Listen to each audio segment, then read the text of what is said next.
Kerajaan Majapahit yang berdiri pada akhir abad ke-13 hingga awal abad ke-16 adalah salah satu kerajaan terbesar dan paling berpengaruh dalam sejarah Nusantara. Namun, keagungan Majapahit tidak hanya terletak pada kejayaannya di daratan, melainkan juga pada hubungan eratnya dengan laut. Laut bukan hanya sekadar pembatas geografis, tetapi menjadi elemen penting yang membentuk identitas, kekuatan, dan kemakmuran kerajaan ini.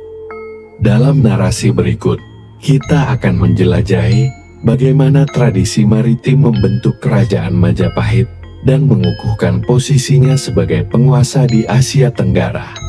Awal mula Majapahit, posisi geografis yang strategis. Majapahit terletak di Jawa Timur, wilayah yang diapit oleh Laut Jawa di utara dan Samudra Hindia di selatan. Posisi geografis ini memberikan keuntungan strategis yang signifikan. Jalur pelayaran internasional yang menghubungkan dunia barat dan timur melewati perairan Nusantara menjadikan Majapahit sebagai simpul penting dalam jaringan perdagangan maritim dunia. Wilayah pesisir Majapahit, seperti Tuban, Gresik, dan Surabaya, menjadi pelabuhan utama yang ramai. Pelabuhan-pelabuhan ini tidak hanya berfungsi sebagai tempat bongkar muat barang dagangan, tetapi juga pusat interaksi budaya, tempat di mana pedagang dari Cina, India, Arab, dan berbagai wilayah lain saling bertukar ide, teknologi, dan agama. Laut sebagai sumber ekonomi dan kejayaan. Laut adalah nadi perekonomian Majapahit. Kerajaan ini mengandalkan hasil laut seperti ikan, garam, dan hasil laut lainnya sebagai sumber penghidupan bagi masyarakatnya. Selain itu, Majapahit juga memanfaatkan jalur laut untuk memperdagangkan komoditas unggulan seperti rempah-rempah, kayu cendana, emas, dan beras. Keberhasilan Majapahit dalam mengontrol jalur perdagangan maritim didukung oleh armada laut yang kuat. Armada ini tidak hanya digunakan untuk perdagangan, tetapi juga untuk mengamankan jalur pelayaran dari ancaman perompak dan musuh. Keberadaan armada laut yang tangguh memperkuat dominasi Majapahit atas wilayah-wilayah kepulauan lainnya, seperti Maluku, Kalimantan, dan Sumatera. Ekspedisi Gajah Mada. Laut sebagai jalan penaklukan. Tradisi maritim Majapahit mencapai puncaknya pada masa pemerintahan Hayam Wuruk dan Patih Gajah Mada. Sumpah Palapa yang dideklarasikan oleh Gajah Mada mencerminkan ambisi besar untuk menyatukan Nusantara di bawah Panji Majapahit. Dalam upaya mewujudkan visi tersebut, Gajah Mada memanfaatkan laut sebagai jalan utama untuk melancarkan ekspedisi militer. Armada laut Majapahit memainkan peran penting dalam menaklukkan kerajaan-kerajaan di seberang lautan seperti Bali, Lombok, dan wilayah di timur Nusantara. Laut bukan hanya menjadi medan pertempuran, tetapi juga jalur komunikasi dan logistik yang mendukung keberhasilan ekspansi ini. Kebudayaan maritim Majapahit. Keberadaan laut juga memengaruhi kebudayaan masyarakat Majapahit.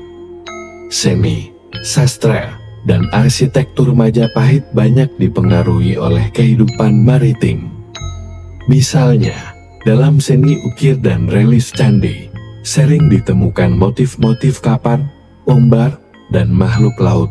Salah satu relief terkenal adalah di Candi Penataran, yang menggambarkan kapal-kapal besar dengan layar tinggi, menunjukkan keunggulan teknologi pelayaran Majapahit.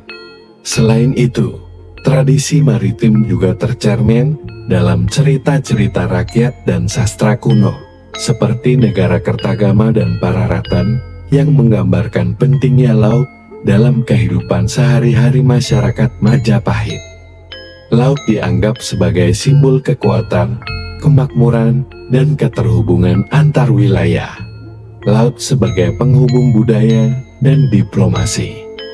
Tidak hanya sebagai jalur perdagangan dan ekspansi militer, laut juga berperan sebagai penghubung budaya dan diplomasi.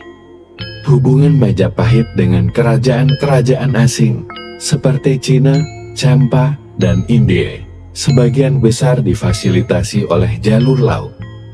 Melalui perairan ini, Majapahit mengimpor teknologi, seni, dan agama seperti Hindu dan Buddha yang kemudian membentuk identitas budaya kerajaan ini. Sebaliknya, Majapahit juga mengekspor pengaruhnya ke dunia luar. Budaya Jawa, termasuk seni gamelan, tarian, dan tradisi wayang, menyebar ke berbagai wilayah Asia Tenggara, seperti Bali, Sumatera, hingga Filipina. Keberlangsungan dan tantangan laut bagi Majapahit.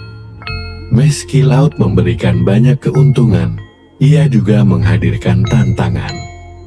Ancaman perompakan, badai laut, dan persaingan dengan kerajaan lain, seperti Sriwijaya dan Malaka, menjadi masalah yang harus dihadapi oleh Majapahit. Pada akhirnya, kemunduran Majapahit juga berkaitan dengan melemahnya kontrol atas laut. Setelah runtuhnya kekuatan pusat kerajaan dan terjadinya perpecahan internal, kontrol Majapahit terhadap jalur maritim berkurang.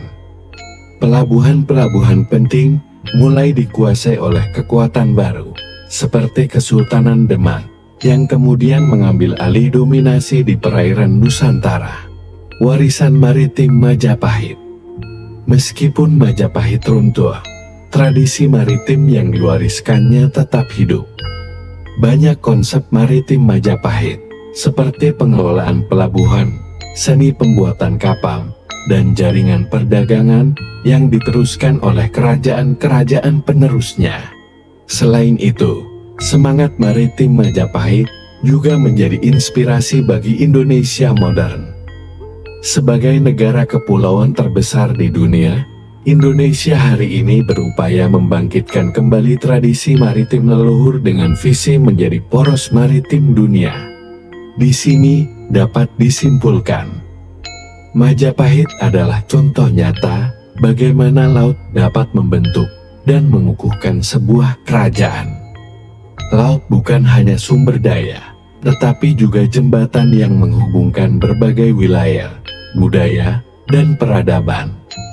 Tradisi maritim Majapahit tidak hanya mendefinisikan kejayaannya di masa lalu, tetapi juga menjadi warisan berharga bagi Nusantara. Dari laut, Majapahit belajar untuk berdagang, menaklukkan, dan berinteraksi dengan dunia luar. Laut adalah saksi bisu kejayaan kerajaan ini, dan meskipun ombak sejarah telah berubah, jejak maritim Majapahit tetap menginspirasi hingga hari ini.